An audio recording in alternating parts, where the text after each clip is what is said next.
All right, welcome to daily reading. And gonna get straight into the second of the 5 compassions as outlined by Gabor Maté. You'll notice I am wearing my husband's house coat. You see this? That's his. Thanks, Alex. I also have my dirty coffee mug here with Dr. Jody Carrington's, one of her little hashtags, which is really funny. I'll move that out of the way. Here we go. The compassion of curiosity and understanding.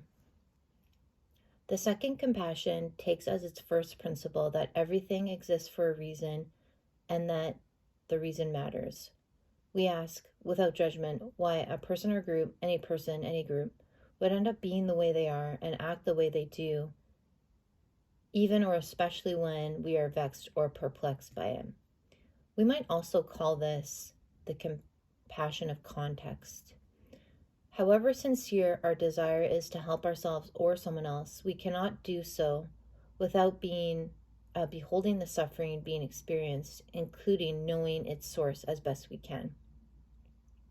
It's not enough, for example, to feel bad for people caught in the coils of addiction without seeking to understand what pain in their lives they've been driven to escape and how that wound was sustained. Absent a clear view of the context, one is left, at best, harboring inert good wishes and engaged in well-meant but ultimately ineffective interventions. We see this limitation in the woefully inadequate addiction treatment approaches currently in vogue. The willingness to seek the why before leaping to the how is the compassion of curiosity and understanding in action. Though it is called for in every circumstance of chronic suffering, whether in the person or social realm, it can be challenging in practice. In today's society, we often default to easy explanations, quick judgments, and knee-jerk solutions. Questing with clear eyes to find the systemic roots of why things are the way they are takes patience, curiosity, and fortitude. The Maté academic Jesse Thistle, cited in chapter 15, has authored a gripping memoir of his childhood youth, spiral into addiction and crime, and ultimate recovery, a book suffused with precisely this kind of thoroughgoing compassion. I wrote from the ashes, Jesse told me, mainly so that people could witness what happened to me and my brothers and our family. In a way, I was trying to vindicate my family and make people understand.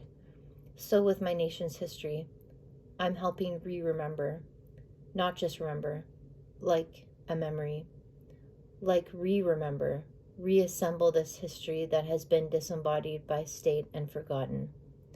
In chronicling the events of his own life, Thistle, along with the fellow writers and artists of Indigenous Canada, is reclaiming a compassionate context for his people, in both the familial and national senses of that word, to exist and be seen in the world's eyes and their own. I think an affirmation for today is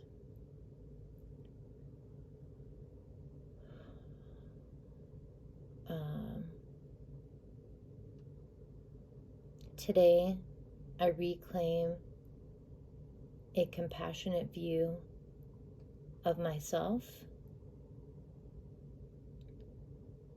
and I reclaim a compassionate view for people around me.